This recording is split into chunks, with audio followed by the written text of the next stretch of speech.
여기 배당주 분석하는 유튜버가 있습니다. 2024년에만 적자를 기록했습니다. 2025년을 기대하는 방산 테마 주식입니다. 과연 어떤 종목일까요? 오늘도 황금거북이와 함께 공부를 시작해 보겠습니다.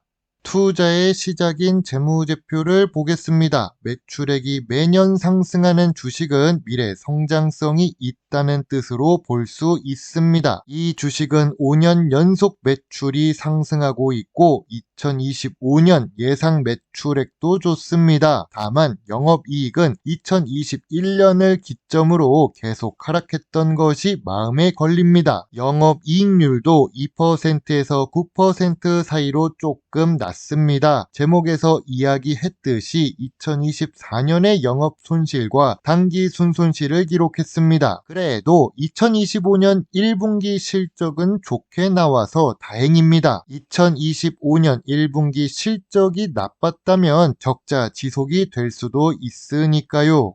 최근 분기 재무제표도 보겠습니다. 확인 차원에서 본 최근 분기 재무제표에서도 빨간 숫자가 많습니다. 최근 분기 매출액은 보합 추세이지만 그래도 2023년보다 매출이 조금 늘었습니다. 2024년 1분기부터 3분기까지 영업 손실을 기록합니다. 2024년에는 전체 당기 순손실을 기록하고 말았네요. 2025년 1분기 실적은 뉴스로 확인할 수 있습니다.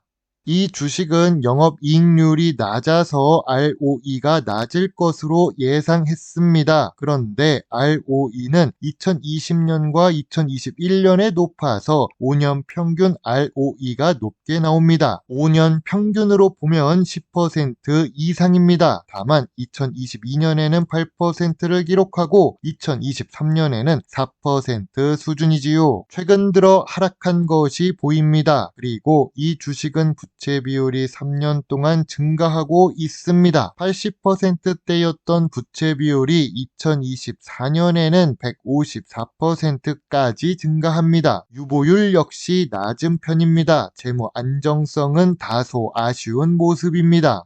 오늘 분석할 종목은 제노코입니다. 황금거북이 네이버 프리미엄 콘텐츠를 구독해 주셔서 다시 한번 감사드립니다. 지인에게서 추천받은 제노코 분석을 요청받았습니다. 다음에는 어떤 이유로 추천을 받았는지도 함께 적어주시면 더 좋을 것 같네요. 사실 지인 중에서 이유 없이 이 주식이 좋다고 하는 사람 말은 더욱더 믿지 말아야 하니까요. 황금거북이는 배당주식 주주총회에도 직접 참석하고 주식 담당자에게 전화도 하면서 물어보는 투자자입니다. 전업 투자자가 아니라서 많은 시간을 낼 수는 없지만 최대한 노력하지요. 아무튼 우주 항공 업종에 속해 있는데 배당이 없습니다. 시가총액은 1300억대로 작은 소형 주식입니다.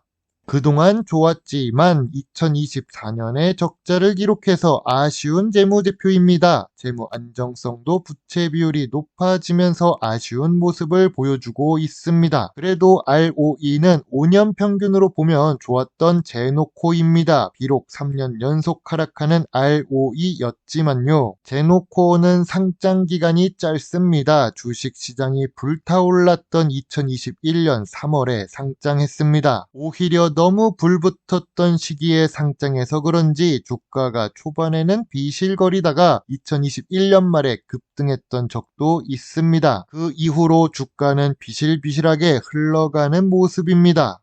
기업 기호를 보겠습니다. 제노코는 2024년에 설립되어 군사 전술 정보통신 체계의 핵심 부품을 주력으로 제조하고 있습니다. 일단 특수한 산업에 있다는 것이 느껴집니다. 우주 항공 업종은 미래 성장성이 높습니다. 주요 주주가 50% 보유하고 있고 외국인은 25% 정도 투자 중입니다. 미래 성장성이 높으니까 외국인도 많이 투자하는 것이겠지요.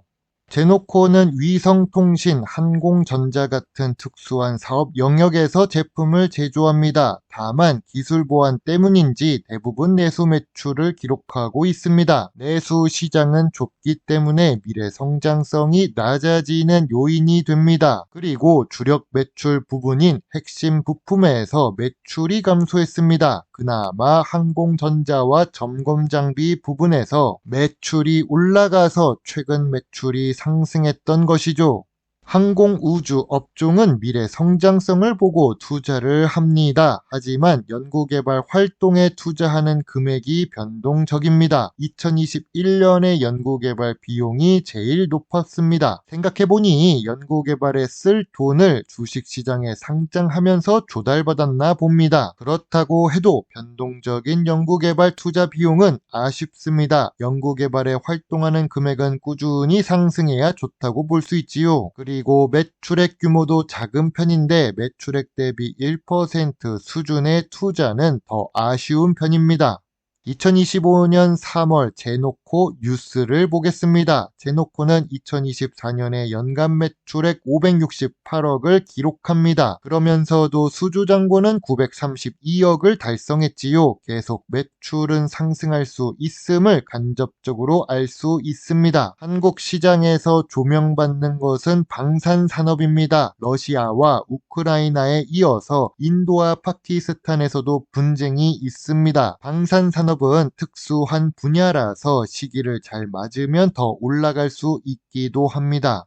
제노코는 정부의 우주 개발을 수혜받을 수 있다는 뉴스도 있었습니다. 성장세가 가속화된다고 하는데요. 다만 기업 결합 승인이 오래 걸리는 중입니다. 주요 주주인 한국항공우주산업 KAI의 기업 결합 승인이 지연되고 있답니다. 그래도 2025년 7월 1일에는 최종적으로 확인될 수도 있습니다. 방산업이라서 특수한 분야라 기업 결합이 오래 걸리나 봅니다. 주식 투자자들은 불안 요소를 싫어하니까요. 전통적인 투자 기준으로 제노코를 보겠습니다. 2024년 적자를 기록해서 PER 확인이 어렵습니다. 업종 평균 PER은 22배인데 직전 PER을 보아도 그보다는 높습니다. 그럼 PBR은 어떨까요? 2024년 3.18배로 4년 기준 제일 낮아졌기는 합니다. 하지만 주식 가치가 여전히 높은 성장형 PBR입니다. 저 PBR 주식은 아니라는 뜻이지요. 황금 거북이가 좋아하는 배당을 보겠습니다. 2021년 상장했을 때부터 배당을 주기는 했었습니다. 하지만 2024년에 배당이 없어졌지요. 배당금도 1% 이하로 매우 낮게 주었던 제노코입니다. 아무래도 성장에 초점을 맞추기 때문에 배당에 신경 쓰지 않았던 것 같습니다. 하지만 그럴 거면 연구개발 투자를 더 크게 했어야 하지 않았을까요? 배당 연속성이 깨져서 아쉬운 제노코입니다. 제노코 주가가 상승할 요인은 무엇이 있을까요? 높은 미래 성장성에 좋은 ROE를 기록합니다. 최근에 전쟁 이슈가 생겨서 관심도가 높아진 방산 테마에도 연결할 수 있습니다. 제노코 주가가 하락할 요인은 무엇이 있을까요? 2024년 재무제표가 적자이고 재무 안정성도 불안해졌습니다. 2024년에는 배당도 없어졌지요. 높은 PER에 PBR도 조금 아쉽습니다. 무엇보다 상장 기간이 2021년 3월로 비교적 짧은 편입니다. 황금거북이는 제노코 주가가 저점 구간인지 저평가 구간인지 확인하기가 어렵습니다. 그래도 저평가 구간을 찾아보자면 12,000원부터 14,000원 사이입니다. 상장 기간이 짧아서 확인이 어렵다는 것을 다시 한번 말씀드립니다. 또한 2024년에 적자를 기록했었기 때문에 2025년 1분기와 2분기 실적을 확인한 이후에 저평가 구간을 더 정확하게 찾을 수 있습니다. 참고로 제노코의 매물대는 23,000원에 있습니다. 황금 거북이의 제노코 주식 요약 노트입니다. 제노코는 매출이 계속 상승하고 있지만 2024년에 적자를 기록합니다. 재무 안정성은 2024년에 부채 비율이 늘었고 저평가 구간 확인이 어렵습니다. 배당은 2024년에 없어져서 점수가 마이너스 2점으로 크게 하락합니다. 전통적인 투자 부분에서 보면 성장 주식이라 PBR이 높습니다. 미래 성장성으로 보면 대부분 내수 매출이지만 5년 평균 ROE는 10% 이상입니다. 황금 거북이는 제노코 주식에 대해 별점 4점을 제시합니다. 매출이 상승하는 주식은 성장성이 높을 수 있습니다. 하지만 성장성만 높다고 무조건 좋은 주식은 아닙니다. 몇 배 상승할 수 있지만 불안 요소가 높은 만큼 리스크도 높지요. 황금 거북이는 겁이 많아서 거북이 같은 투자를 하는 투자자입니다. 제 입장에서는 좋은 점수를 줄 수가 없었습니다. 그래서 지금은 투자 보류 의견입니다. 역시 상장 초기 주식은 분석하기가 어려운 것 같습니다. 사이클이 충분히 돌았던 주식은 그래도 예측하기가 조금 더 수월합니다. 물론 투자의 책임은 매수 매도 단추를 두른 본인에게 있다는 것을 잊지 말아주세요. 배당 주식을 좋아하고 투자하고 공부하는 황금 거북입니다. 감사합니다.